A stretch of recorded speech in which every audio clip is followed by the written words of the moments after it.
Assalamualaikum warahmatullahi wabarakatuh. Innal hamdalillah nahmaduhu wa nasta'inuhu wa nastaghfiruh wa na'udzu billahi min shururi anfusina wa min sayyiati a'malina. Man yahdihillahu fala mudilla lahu wa man yudlilhu fala hadiya lahu. Asyhadu an la ilaha illallah wahdahu la syarika lah wa asyhadu anna Muhammadan abduhu wa rasuluhu la nabiyya ba'dah. Allahumma salli wa sallim wa barik ala nabiyyina Muhammadin wa ala alihi wa sahbihi ajma'in. Amma ba'd, ma'asyiral muslimin, para bapak dan ibu jamaah salat subuh yang dirahmati Allah. Alhamdulillah, mari kita senantiasa memanjatkan syukur kita kehadirat Allah Subhanahu wa taala yang telah menganugerahkan kita nikmat sehat, nikmat sempat, dan nikmat kuat untuk melangkahkan kaki kita menuju tempat yang sangat mulia ini dalam rangka menjalankan ketaatan kita kepada Allah Subhanahu wa taala. Para bapak dan ibu jamaah salat subuh yang dirahmati Allah, dalam kesempatan kajian pagi ini saya ingin menyampaikan satu tema yang barangkali sekarang mulai rame ya di media sosial, terutama ya, di media sosial. Walaupun sebenarnya tema ini tema yang sangat klasik ya, tema-tema yang dibangkitkan kembali ya dari alam kuburnya ini. Karena ini sudah menjadi perdebatan pada masa-masa era awal Islam, terutama pada saat pembentukan apa yang disebut dengan kalam atau teologi ya, konsep teologi atau kalam dalam Islam, yaitu yang terkait dengan apa yang disebut dengan sifat-sifat khobariyah. Sifat-sifat khobariyah dalam bahasa yang lebih akademik disebut dengan sifat-sifat antroposentrisme. Apa itu sifat-sifat khobariyah? Yaitu sifat-sifat yang menggambarkan Allah ya, Tuhan kita itu dengan gambaran-gambaran makhluknya ya, jadi sifat-sifat yang menggambarkan Tuhan atau Allah itu dengan gambaran-gambaran makhluk ya. Nah, maka kemudian disebut khobariyah karena sifat ini atau apa namanya informasi ya, pengetahuan kita tentang sifat ini betul-betul memang dari khobar atau dari kabar. Kabar dari mana? Dari ayat-ayat maupun hadis-hadis Nabi.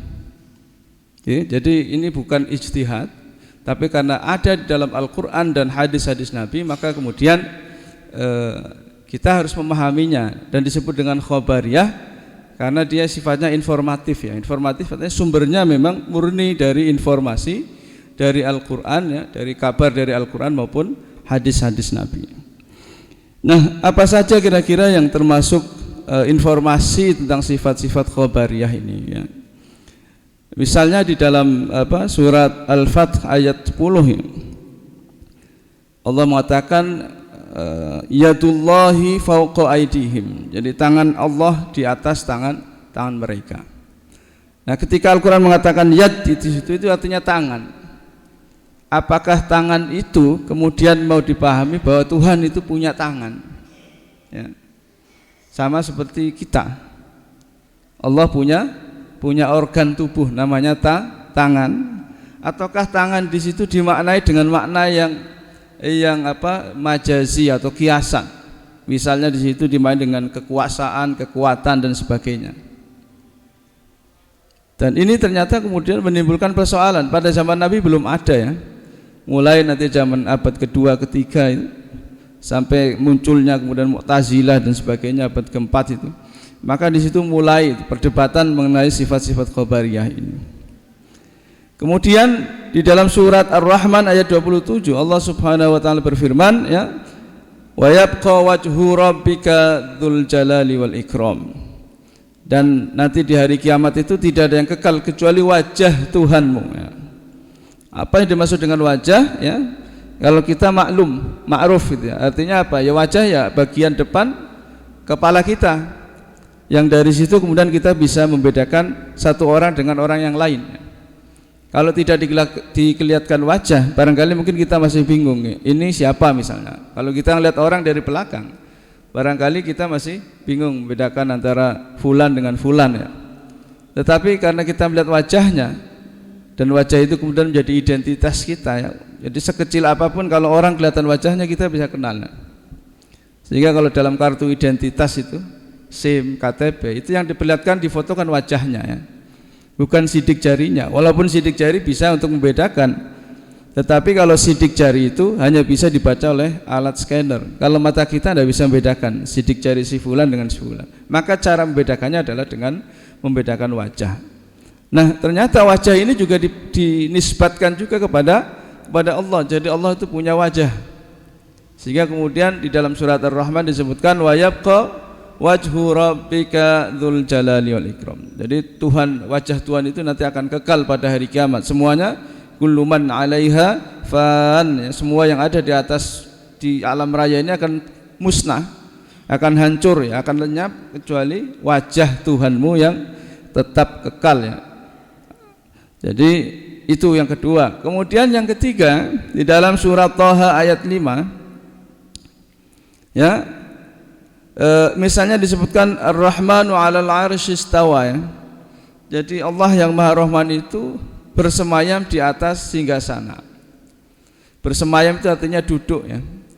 Jadi kalau model rapatnya para raja, para pemimpin dulu itu ya kalau kita nonton ketoprak lah kurang lebih itu ya. Itu kan raja biasanya duduk di atas singgasana, yang lain duduk di bawah gitu ya, memberi penghormatan. Jadi kurang lebih Allah itu digambarkan seperti raja yang bersemayam di atas singgasananya, di atas kursi kebesarannya. Nah, apakah kemudian duduk itu berarti di situ adalah al-fauqiyah, jadi Tuhan di atas kursi gitu. Ya sama seperti kita kalau duduk di atas kursi berarti kita kan di atasnya, menunjukkan al-fauqiyah, ataukah di situ menunjukkan bahwa Allah menguasai kerajaan langit dan bumi. Nah, jadi maka dari itu kemudian muncul perbedaan penafsiran nanti itu tentang bagaimana kemudian Allah bersemayam. Apakah kemudian Allah itu menunjukkan pada tempat ya? Katanya Tuhan itu ada di mana-mana dan tidak di mana-mana itu. Ya, Tuhan ada di mana-mana dan tidak di mana-mana. Kalau kemudian Allah duduk di atas singgasana, berarti posisinya Allah di singgasana itu, bukan di mana-mana lagi. Kemudian misalnya dalam surat Hud ayat 37 ya, Allah mengatakan kepada Nabi Nuh, wasna'il fulka bi'ayunina, maka buatlah kapal bi'ayunina dengan mata kami ya. Jadi di samping punya wajah, Allah juga punya mata. Ya, kemudian memerintahkan kepada Nabi Nuh untuk membuat kapal dengan mata ya. Nah, mata di situ apakah penglihatan, apakah dalam arti pengawasan, apakah dalam arti organ tubuh yang bisa digunakan untuk melihat, mengindra kita ya. Jadi indra kita yang bisa digunakan untuk melihat. Nah, maka dengan adanya ayat-ayat ini ya, yang menggambarkan Allah itu punya wajah, punya tangan, punya mata, punya singgasana dan seterusnya, bagaimana kemudian ayat ini harus dipahami? Kalau ayat ini dipahami secara hakikatnya ya, hakikat itu artinya makna harfiahnya, itu secara bahasa itu benar. Artinya apa? Bahwa memang bahasa itu sebisa mungkin dipahami secara makna hakikinya ya. Apa yang dikatakan dalam Al-Quran, urutannya itu harus dipahami secara hakikat ya. Kalau Al-Quran mengatakan Allah punya tangan, berarti tangan itu adalah organ tubuh dari ujung jari-jari kita sampai pangkal lengan ya. Ya sudah, kalau Al-Quran bilang Allah punya tangan, ya pahami itu seperti itu ya. Nah, ini kemudian sebagian umat Islam, sebagian ulama mengatakan ya harus dipahami secara hakikatnya, makna hakikinya, makna dalam arti makna tekstual, makna harfiahnya.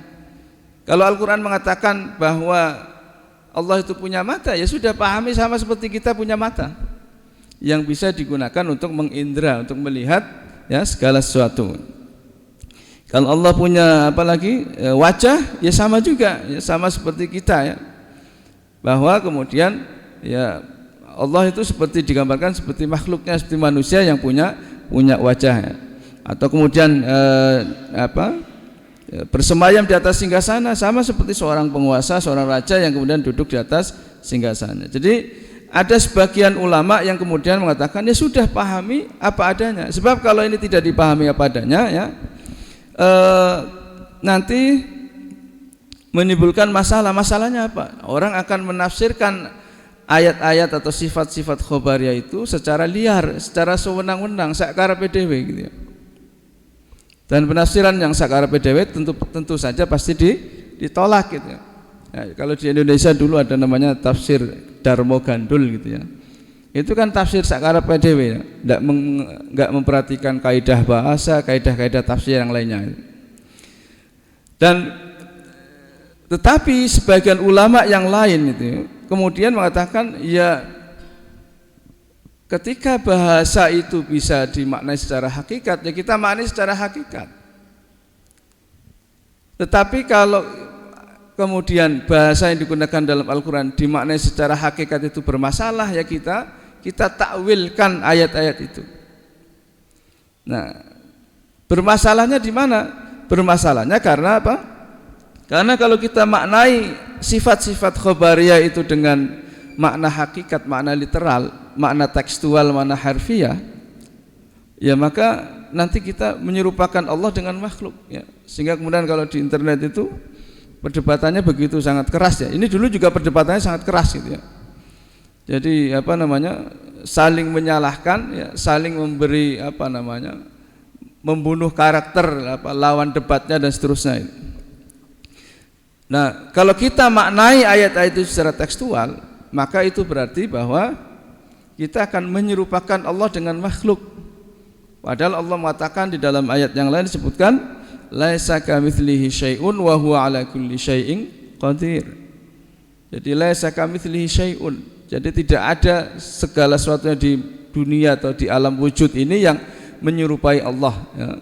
Wa huwa ala kulli syai'in qadir, dan Allah maha kuasa atas segala sesuatu. Nah, para bapak dan ibu jamaah salat subuh yang dirahmati Allah, lalu bagaimana kemudian kenapa muncul masalah semacam ini ya? Awalnya memang begini Pak ya. Jadi bukan hanya pada ayat-ayat khobariyah saja atau sifat-sifat khobariyah. Di dalam kita memahami Al-Quran itu juga muncul dua pendekatan yang berbeda, dua cara pandang yang berbeda ya. Yang pertama adalah mengatakan bahwa Al-Quran itu seluruhnya hakikat. Artinya apa? Makna Al-Quran, makna bahasa yang digunakan dalam Al-Quran itu semuanya menunjukkan makna hakiki. Kalau Allah mengatakan Allah punya tangan, ya sudah, itu pahami sebagai tangan seperti yang kita pahami. Punya mata berarti ya punya mata seperti yang kita pahami. Nah, kenapa kemudian mereka menolak adanya kiasan atau majas di dalam Al-Quran?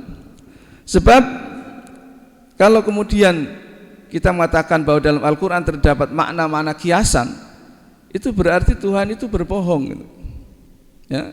Nah, pandangan ini salah satunya diajukan oleh Syekh Ibnu Taimiyah ya, yang kemudian merujuk pada mazhab Ahmad Ibnu Hanbal gitu ya.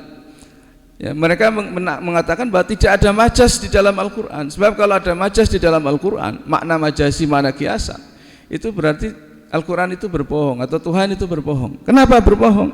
Nah, dia bilang A tapi yang dimaksud B, itu kan berarti bohong kan? Tidak sesuai dengan apa yang dikatakan. Kalau Allah bilang tangan kemudian maksudnya yang lain, oh itu berarti berbohong. Itu cara berpikirnya begitu ya. Jadi tidak ada majas di dalam Al-Quran, dan Al-Quran itu sudah mencukupi di dalam dirinya sendiri. Tidak perlu ada majas-majasan, karena kalau ada majas berarti Tuhan itu bohong dalam arti mengatakan bilang A tapi yang dimaksud B ya, bilang tempe tapi yang dimaksud tahu misalnya, kan nggak bisa itu. Itu argumen yang pertama. Argumen yang kedua, tidak ada majas di dalam Al-Quran. Karena apa? Karena kalau ada majas nanti akan membuka pintu takwil yang longgar, yang kemudian menimbulkan takwil yang bermacam-macam ya.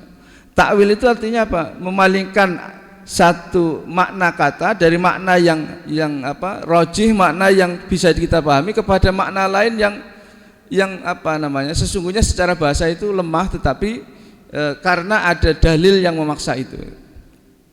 Jadi misalnya nanti tangan itu kita takwil menjadi apa?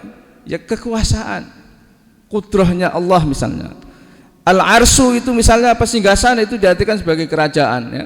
Kalau kata Syekh Rashid Ridho, al-arsyu itu artinya pusat kendali seluruh alam. Alam yang wujud ya, alam semesta ini itu ada di dalam arsy itu.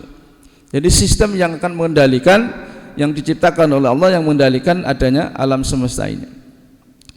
Jadi kalau ini kemudian boleh ada majas di dalam Al-Quran, maka akan menimbulkan takwil atau penafsiran yang sewenang-wenang.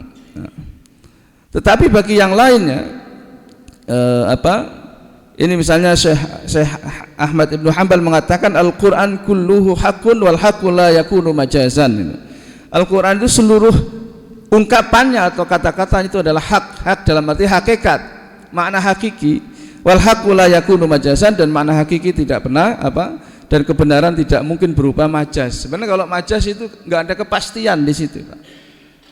Ya, kalau bilang A tapi maksudnya B, lalu gimana kita menangkapnya itu kan? Kan enggak pasti, padahal bahasa-bahasa yang terkait dengan Al-Qur'an itu akan ada kaitannya dengan hukum, dan hukum itu harus jelas ya, lugas, apa yang dimaksud itu harus tekstual betul. Nah, tetapi kemudian menurut ulama yang lain ya, Syekh Asy'ariyah ya, atau dari kalangan ahli balaghah misalnya, atau dari kalangan Mu'tazilah mengatakan bahwa Al-Qur'an kan diturunkan dalam bahasa Arab ya.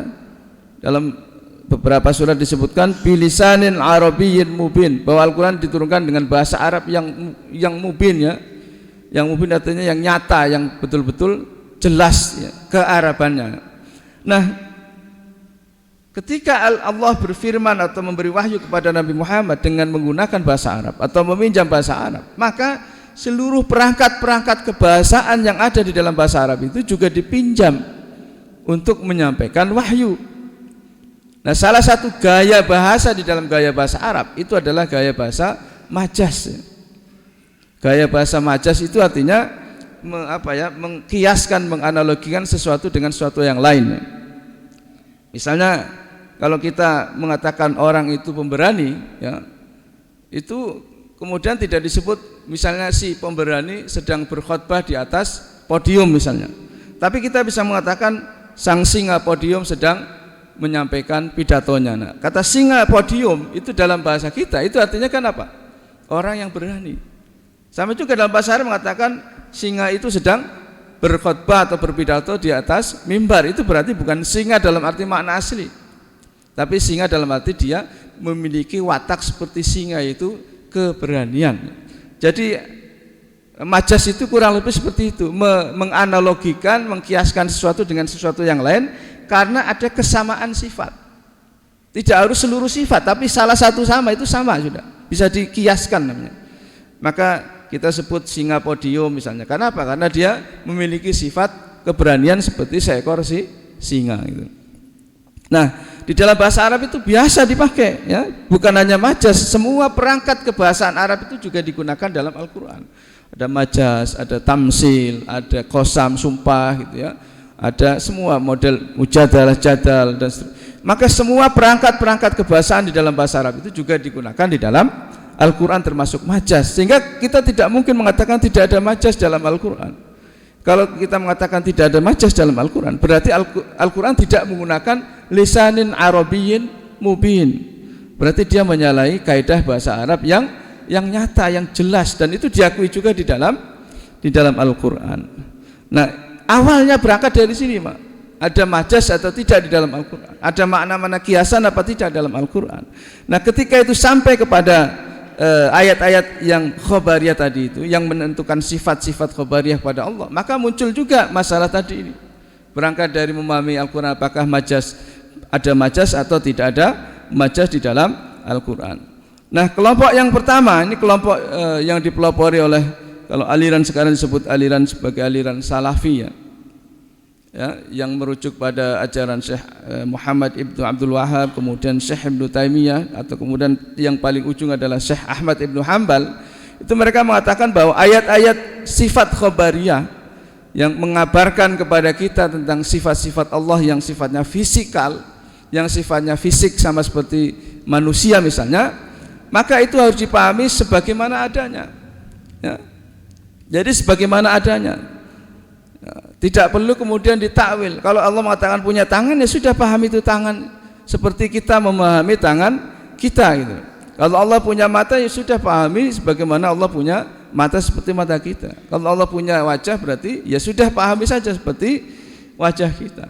Tetapi kemudian mereka mengatakan bila tamsil wala tasbih ya. Tetapi meskipun kita memaknai sifat-sifat khobariyah itu secara hakikat, tetapi kita tidak bermaksud untuk menyerupakan Allah dengan makhluknya. Jadi kira-kira gimana nih ya? Sulit juga nih ketika mereka mengatakan pahami secara tekstual, secara harfiah, tetapi kita tidak ada maksud menyerupakan Allah dengan makhluk. Ya. Nah, padahal kemudian kalau itu dimahami secara tekstual, berarti kita menyerupakan Allah dengan makhluk. Sehingga kalau panjenengan nanti lihat di media sosial itu perdebatan ini itu kemudian sampai mengatakan kalangan Hambaliyah ini ya, atau Salafi ini kemudian mengatakan bagaimana mungkin kita memahami Tuhan seperti makhluk ya. Dikritik oleh yang lain, Tuhan berkaki, Tuhan bertangan ya, Tuhan punya mata itu. Sama seperti kita. Nah, ini kan berarti tasbih ya, menyerupakan Allah dengan makhluknya itu. Nah, maka kemudian muncul aliran yang kedua atau pemahaman yang kedua, yaitu bahwa ayat-ayat ini harus ditakwil ya. Kenapa harus ditakwil? Sebab kalau enggak ditakwil, maksudnya dialihkan maknanya pada makna yang lebih sesuai dengan keagungan Allah gitu ya. Kalau ini tidak ditakwil, maka ini sama kita seperti menyerupakan Allah dengan makhluk, dan itu bertentangan dengan ayat mengatakan laisa kamitslihi syai'un wa huwa ala kulli syai'in qadir. Jadi kalau kita tidak mentakwil ayat-ayat itu, ya kita berarti menyerupakan Allah dengan makhluk ya. Dan itu juga tidak boleh ya. Tidak boleh. Kenapa? Ya kalau kita menyerupakan Allah dengan makhluk, kita sudah menurunkan keagungan Allah pada derajat makhluk, dan itu juga salah ya, salah. Sehingga kemudian kalau kita menyerupakan Allah dengan makhluk, ya kita berarti menurunkan derajat Allah pada derajat makhluk, dan itu juga satu kesalahan. Nah, para bapak dan ibu yang dirahmati Allah, dalam posisi semacam ini kira-kira posisi kita ada di mana nih Pak? Mana yang harus kita pilih gitu ya? Memahami sifat-sifat khobariyah tadi itu secara tekstual ya, seperti saudara-saudara kita dari kalangan Hambaliyah Ibnu Taimiyah, pengikut Ibnu Taimiyah, pengikut Muhammad Ibnu Abdul Wahhab ya, atau yang sering disebut sekarang sebagai Salafi dan Wahabi, atau mengikuti pandangan teologi Asy'ariyah yang mentakwilkan ayat-ayat itu sesuai dengan keagungan dan kebesaran Allah, supaya tidak mentasbihkan, menyerupakan Allah dengan makhluk. Nah, yang menjadi masalah sesungguhnya adalah ketika orang berbeda kemudian saling ngelokno itu, saling menyalahkan. Sebenarnya kalau berbeda saja tidak masalah, Pak. Ya, jadi beda pendapat itu biasa gitu ya. Beda pendapatan juga lebih biasa gitu ya. Tapi masalahnya kemudian saling menyalahkan di situ. Sampean salah ya. Kenapa salah? Nah, kemudian yang yang dari kelompok Salafi ini ya, nanti menyerang kelompok Asy'ariyah. Kelompok Salafi menyalahkan kelompok Asy'ariyah karena apa? Karena kalau Anda tidak memahami ayat-ayat khobariyah ini secara tekstual, berarti Anda telah mentaktil ya. Taktil itu artinya meniadakan fungsi dari bahasa Al-Qur'an ya. Dari kata atlan, Pak. Atlan itu artinya tidak berfungsi. Kalau kita punya mobil mogok mesinnya itu namanya atlan. Ya. Kalau kita biasa kerja terus tidak masuk, itu namanya yaumul utlah. Utlah itu artinya kita tidak berangkat kerja, itu libur gitu ya. Nah, berarti kalau kita tidak menafsirkan ayat itu secara tekstual, berarti ada termasuk al-mu'attilun ya, al-mu'attilun al-mu'attilah, orang yang mengkebiri fungsi dari bahasa Al-Qur'an. Berarti kita tidak memfungsikan bahasa Al-Qur'an secara sebenar-benarnya. Jadi mendisfungsikan bahasa Al-Qur'an, mengkebiri ya. Nah, ini kalau mengkebiri bahasa Al-Qur'an berarti tidak memfungsikan Al-Qur'an lagi. Apa fungsinya nanti kalau Allah mengatakan tangan kemudian dipotong itu apanya? dikebiri itu kata tangan itu. Nah karena ini yang kemudian dikritik sebagai Mu'attilah, yang satunya nggak terima, balas menyerang Asy'ariyah misalnya, balas menyerang yang kalangan Salafi ini atau kalangan Hambaliyah tadi itu dengan mengatakan Anda termasuk Mujassimah. Mujassimah, apa itu Mujassimah? Mujassidah itu atau Musyabbihah, yaitu kita mengatakan Tuhan punya tubuh, punya tangan, punya jisim, punya fisik. Yaitu ya salah juga. Coba kalau kemudian kita mengatakan Tuhan punya tangan, berarti kita menyerupakan Tuhan dengan makhluk. Tuhan punya fisik seperti kita, berarti sama dengan kita, tidak ada bedanya. Dan itu juga salah ya, bertentangan dengan laisa kamitslihi syai'un tadi itu. Jadi memang posisinya terus kira-kira di mana kita kalau menghadapi itu? Ini Asy'ariyah mengatakan ini harus ditakwil ya, yang ini harus dimaknai secara hakikat, walaupun kemudian dia mengatakan bila tamsil wala tasbih wala takyif gitu ya. Yes, pokoknya pahamilah apa adanya gitu ya. Wis enggak usah ruwet-ruwet ya, enggak usah ditakwil macam-macam, nanti kalau ditakwil nanti juga apa yang menyebabkan takwil itu menjadi bisa diterima atau tidak, enggak ada kaidahnya. Sementara yang satu dikritik, Anda itu mengkebiri ayat-ayat Al-Qur'an ya. Ya orang kalau dituduh itu juga marah, dan akhirnya memang perdebatan ini keras. Sampai mengatakan bahwa orang-orang yang menyerupakan Tuhan dengan makhluk itu adalah kilabul anjing-anjingnya neraka jahanam gitu. Yang dibilang anjing nggak terima juga. Nah, dan sekarang ini dimunculkan lagi di dalam ceramah-ceramah di media sosial gitu. Ya. Yang hanya gara-gara perbedaan tafsir tadi itu, cara memahami ayat, lalu kemudian menimbulkan perbedaan aliran pemikiran, dan karena berbeda kemudian saling menyalahkan, saling ngelokno, saling maito gitu ya. Jadi istilahnya maito hasanah itu. Karena suka maito gitu. Dan akhirnya terjadi perdebatan yang tidak kondusif dan justru keluar dari tujuan ayat-ayat Al-Qur'an itu sendiri. Nah, maka pertanyaan kita mau mengikuti mazhab yang mana? Yang mentakwilkan ayat-ayat musyabbihah tadi itu, atau yang memahami ayat-ayat musyabbihah, ya, ayat-ayat yang menyerupakan Allah dengan makhluk itu sebagaimana adanya. Nah, pertanyaan di situ Bang, ya. Kira-kira ikut yang mana, Pak? Kalau kita kan rata-rata Asy'ariyah ya. Asy'ariyah itu ya memang mentakwilkan itu ya, mentakwilkan ayat-ayat musyabbihah tadi itu sesuai dengan keagungan kebesaran Allah, tetapi takwil di situ juga harus bisa dipertanggungjawabkan. Artinya bukan takwil yang sewenang-wenang. Nah, para bapak dan ibu yang dirahmati Allah, lalu kira-kira sikap kita bagaimana, itu yang paling penting gitu ya. Jadi begini Pak, Prof. Quraisyihab pernah mengatakan, menggambarkan Al-Quran itu seperti diamond itu namanya? Intan permata itu ya. Yang namanya intan permata itu kan sudutnya banyak, bisa segi 8, segi 10, segi 9 ya. Dan masing-masing sudut akan memancarkan sinarnya gitu. Nah, setiap orang itu akan melihat intan itu dari sudutnya masing-masing gitu ya. Dari perspektifnya masing-masing gitu. Itulah Al-Qur'an gitu ya. Jadi Al-Quran itu seperti intan permata yang dia punya banyak sudut, yang masing-masing sudut akan memancarkan cahaya. Kalau kena cahaya ini mengkilapnya akan kelihatan. Tetapi kita kan hanya melihat dari satu sudut saja, satu sudut pandang, sudut perspektif dari intan itu. Nah, maka sama juga seperti Al-Quran, masing-masing akan melihat dari sudut perspektifnya gitu ya. Sehingga kemudian pandangan mereka tidak sama gitu ya. Jadi menurut kita yang indah sebelah sini, yang menurut dia yang indah kilaunya sebelah sini misalnya. Jadi masing-masing memancarkan sudut pandang, sudut keindahan yang berbeda-beda. Ya sama seperti kisahnya 3 orang buta yang melihat gajah gitu ya, atau mendefinisikan gajah itu. Ketika yang dipegang itu belalainya, dia mengatakan gajah itu panjang. Ketika yang dipegang itu kakinya, gajah itu kokoh itu, seperti batang pohon. Ketika yang satunya megang telinganya, gajah itu pipih seperti kipas itu ya. Jadi kurang lebih tangkapan orang sesuai dengan apa yang dia pegang, sesuai dengan sudut pandangnya. Sama juga dalam masalah-masalah yang sifat-sifat khobariyah tadi ini. Nah, kelompok Hambaliyah ya, atau Salafiyah Ibnu Taimiyah dan seterusnya itu mereka ingin menjaga bahasa Al-Quran supaya tidak dipermainkan secara sewenang-wenang. Oleh karena itu mereka mengatakan sudah pahami saja apa adanya. Wong Al-Qur'an itu sudah menggunakan itu, berarti ya sudah. Pahami sesuai dengan kemampuan bahasa manusia gitu. Jadi kata Imam Malik mengatakan al-istiwa ma'lumun katanya. Namanya orang di atas duduk di atas singgasana itu kita pahami, kita tahu itu maksudnya.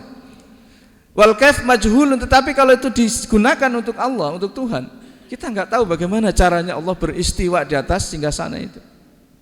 Bagaimana caranya Allah duduk di atas singgasana dan bagaimana singgasananya Allah seperti apa ya nggak tahu kita. Ya, wassu'alu anhu bid'atun, dan orang kalau bertanya-tanya masalah ini berarti dia melakukan bid'ah.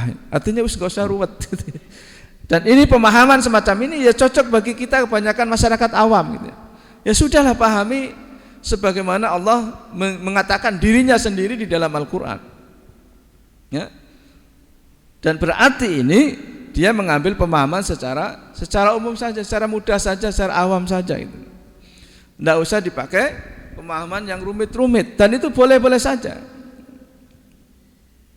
Tetapi bagi orang yang lain, perspektif yang lain yang mungkin ingin lebih pemahaman yang lebih mendalam gitu ya, tidak hanya sebatas di pemahaman permukaan saja, tapi ingin masuk ke kedalaman makna itu ya. Karena makna bahasa itu ada makna permukaan seperti laut, ada makna kedalamannya. Dan kita belum bisa masuk ke kedalaman bahasa itu kalau tidak kemudian memahaminya secara mendalam itu. Maka kemudian mereka mengatakan ya, di dalam memahami ayat-ayat sifat khobariyah ini kita juga harus menggunakan ayat-ayat yang lain yang mengatakan bahwa tidak ada segala sesuatu yang mirip dengan Tuhan. Laisa kamitslihi syai'un wa huwa 'ala kulli syai'in qadir. Maka dalam rangka mensucikan Tuhan dari penyerupaan seperti makhluknya atau penyerupaan tasbih dengan makhluknya, maka kemudian ayat-ayat ini ditakwil sesuai dengan keagungan dan kebesaran Allah. Ya misalnya singgasana itu ditakwil apa? Ya bukan dalam arti kursi seperti kursi seorang raja, tetapi di situ adalah semacam pusat kendali segala seluruh alam semesta itu. Jadi Allah sudah punya sistem sendiri yang itu akan mengendalikan, dan Allah mengendalikan dari situ. Kalau misalnya Al-Qur'an mengatakan Allah punya mata, oh berarti Allah Maha mengawasi kita itu. Jadi maksudnya adalah fungsinya dari mata itu, bukan berarti kemudian Allah punya mata seperti kita atau punya organ mata seperti kita, tetapi Allah punya kemampuan untuk mengawasi, dan wa huwal latiful khabir, dan Allah maha melihat segala sesuatu yang bahkan yang sangat kecil-kecil ya. Segala sesuatu yang di langit di bumi ya, bahkan butiran debu di padang pasir yang begitu luas pun Allah maha tahu, maha mengawasi. Allah punya tangan, artinya Allah punya kuasa ya. Jadi fungsi dari tangan adalah kekuasaan, bisa mengatur, bisa menghalangi, bisa apa. Nah, maka kemudian ditakwilkan sebagai kekuasaan Allah atau qudratullah itu ya, Allah maha kuasa atas segala sesuatu. Allah punya wajah. Apa artinya wajah? Wajah itu artinya adalah representasi diri ya. Artinya gini ya, kita menyebut sebagian tetapi sesungguhnya menyebut secara keseluruhan ya. Jadi kalau kita mengatakan misalnya si fulan, saya kemarin melihat batang hidungnya, maka kata batang hidung itu tidak hanya batang hidung yang kita lihat, tapi secara keseluruhan dia itu kita lihat. Tapi dalam bahasa kita disebut batang hidungnya. Sama juga wajah juga sama. Saya telah melihat wajahnya. Yang kita lihat bukan hanya wajahnya, tapi keseluruhannya. Jadi wajah di situ artinya mewakili keseluruhan zat Allah. Nah, kenapa digunakan wajah? Karena wajah itulah yang bisa membedakan satu orang dengan orang yang lain. Ya pembeda itu. Maka kemudian identitas pribadi kita di KTP, di SIM, di apapun itu kan selalu foto, walaupun 2x3 kecil ya. Karena apa? Dengan wajah itu bisa merepresentasikan diri orang itu secara keseluruhan. Saya bisa mengetahui yang dipoto ini adalah misalnya Pak Wiono. Kenapa? Karena saya lihat wajahnya. Kalau yang saya lihat punggungnya, saya belum tahu ini punggung siapa. Nah itu ya maksudnya. Maka wajah di situ artinya representasi dari zat Allah ya, mewakili keseluruhan Allah Subhanahu wa taala ya. Bukan kemudian dalam arti wajah Allah punya kepala seperti kita yang ada wajahnya gitu. Dan ditakwil semacam itu. Nah, maka ya inilah ya, sudut pandang dari kalangan Asy'ariyah yang mungkin ingin lebih menyelami makna Al-Qur'an itu secara lebih mendalam. Di samping juga untuk menghindarkan tasbih tadi itu, menyerupakan Allah dengan makhluk ya. Dan itu biasa di dalam Al-Qur'an ya, membuat tasbih, tamsil dan apalagi ya penyerupaan atau analogi ya. Karena di dalam misalnya ya, ketika Al-Qur'an menggambarkan tentang surga dan neraka ya, jannatin tajri min tahtihal anhar ya, di dalam surga itu ada hurun ain ya, ada bidadari yang masih suci ya, yang belum pernah tersentuh oleh manusia dan bahkan jin gitu ya. Gambaran surga ada nanti ada sungai-sungai susu, sungai madu dan sebagainya, sungai khamr dan sebagainya dan seterusnya. Itu hanya tamsil saja ya. Karena apa? Ya dalam surat Al-Qur'an misalnya Ra'ad ayat 35 disebutkan masalul jannatil lati wa'idal muttaqun. Jadi tamsil atau perumpamaan surga itu nanti di akhirat nanti itu seperti tajri min tahtihal anhar ya, ada sungai-sungai yang mengalir, daimun wa dhilluha tilka uqbal ladzina taqaw wa uqbal kafir. Jadi surga yang dibayangkan dengan bidadari, bidadara, dengan sungai-sungai yang mengalir, dengan sungai susu, sungai madu dan sebagainya, itu hanya tamsil saja. Karena apa? Di dalam surga itu fiha ma la ainun ra'at wa la udhunun sami'at wala khatara ala qalbi bashar. Tetapi nanti hakikatnya yang sesungguhnya itu di surga itu belum pernah terlihat oleh mata, belum pernah terdengar oleh telinga, dan belum pernah terbersit di dalam pikiran kita. Artinya apa? Jauh di atas ekspektasi atau perkiraan manusia, kenikmatan surgawi tadi itu. Tetapi Al-Qur'an itu kan harus menggambarkan surga itu kepada manusia. Lalu gambaran surga seperti apa? Ya sudah pakai tamsil tadi itu. Ini baru surga ya. Surga kan makhluk ya. Apalagi ketika menggambarkan Allah. Jadi Allah yang Maha Kuasa itu tidak mungkin digambarkan secara hakiki. Kenapa? Tidak ada bahasa yang mampu menggambarkan Allah secara hakikat. Ya. Jadi semakin jauh kita menggambarkan tentang zat Allah, maka semakin jauh pula Allah dari gambaran kita gitu. Maka kemudian disebut dengan teologi negativa ya. Apa artinya teologi negatif? Teologi negatif itu artinya bahwa semakin kita menggambarkan Allah itu seperti apa, maka semakin jauh Allah dari gambaran itu sendiri. Artinya apa? Tidak mungkin mirip dengan apa yang kita gambarkan. Jadi maka kemudian laisa kamitslihi syai'un wa huwa ala kulli syai'in qadir. Ya sudah, walaupun Al-Qur'an menggambarkan Allah dengan gambaran tertentu, tetapi laisa kamitslihi syai'un. Tidak ada sesuatu yang mirip dengan Allah. Sehingga sikap yang terbaik bagaimana? Silahkan memilih. Kalau kita memilih dengan pemahaman yang sederhana seperti Syekh Ibnu Taimiyah, Syekh Ahmad bin Hanbal, Imam Malik dan sebagainya, sudah pahami secara padanya. Tetapi kita yang penting tidak menyerupakan Allah dengan makhluk. Bila tasbih wala takyif. Pokoknya caranya terserah. Enggak usah dijelaskan gitu ya. Karena itu memang tidak bisa dijelaskan ya.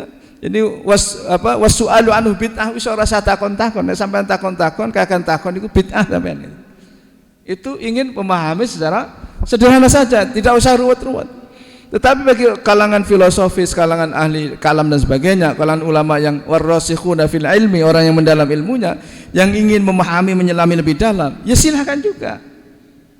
Jadi yang penting itu tidak perlu saling menyalahkan gitu ya. Karena apa? Ujung-ujungnya sama gitu ya. Yang mentasbih itu juga mengatakan bila tasbih wala tamsil ya. Yang mentakwil juga mengatakan ya, tujuannya adalah supaya tidak mentasbihkan Allah dengan makhluk. Pada ujungnya sama, tetapi cara mengekspresikannya yang berbeda gitu. Sudut pandang yang kita lihat dari permata tadi itu beda. Jadi kemudian yang ketangkap juga beda. Nah, di dalam perbedaan itu sebaiknya sudah saling menghargai, menghormati sudah. Karena memang ada orang yang memahami Al-Qur'an secara kacamata awam, ada juga yang memahami Al-Qur'an dengan pendalaman yang lebih filosofis gitu, yang lebih mendalam gitu ya. Jadi tidak perlu saling mengatakan sampean ini mu'attilah, sampean ini mujassimah. Karena saling ngelokno akhirnya emosi, saling mencaci maki satu sama lain. Dan itulah yang kita lihat di dalam ceramah-ceramah di media sosial itu. Ya. Di antara kalangan ceramah nanti bisa dilihat ya, saling mencaci, menyalahkan, menyesatkan. Ya sudahlah, zaman Nabi tidak ada model pertengkaran, perdebatan semacam ini. Tidak ada zaman Nabi, belum ada ini. Ya semua dipahami sesuai dengan pemahaman masing-masing gitu ya. Nah maka yang penting tadi menyikapinya adalah ya sudah biarkan yang memahami dengan cara yang sederhana secara masyarakat awam mengatakan itu ya tangan mata selama tidak mentasbihkan Allah dengan makhluk silahkan. Demikian juga yang mau mentakwilkan itu dengan makna yang lebih sesuai dengan kebesaran dan keagungan Allah, ya silahkan juga, selama takwilnya itu bisa dipertanggungjawabkan ya. Kira-kira maknanya masih sesuai apa enggak, ada kemiripan, kedekatan dengan makna aslinya apa tidak. Dan itu nanti ada kaidah-kaidah takwilnya. Tidak sembarang kemudian orang bisa mentakwil ayat sekarepe dhewe atau samunya sendiri. Harus ada dalilnya di situ. Kenapa ini ditakwilkan seperti ini? Betul apa enggak dan seterusnya. Nah, ini masuk dalam kajian balaghah yang saya kira perlu pendalaman yang lebih lanjut. Dan barangkali mungkin demikian yang bisa saya sampaikan. Jadi yang penting sebenarnya saling menghargai, menghormati saja sudah, tanpa bermaksud menyalahkan lah sudah. Ya kalau mau menyalahkan tidak akan selesai gitu. Demikian, kurang lebihnya mohon maaf. Mungkin ada pertanyaan, saya persilakan ya. Ya, kalau tidak ada berarti sudah dipahami ya. Mari kita akhiri dengan kafaratul majlis. Subhanakallahumma bihamdika asyhadu an la ilaha illa anta astaghfiruka wa atubu ilaik. Kurang lebihnya mohon maaf. Billahi taufiq wal hidayah. Assalamualaikum warahmatullahi wabarakatuh.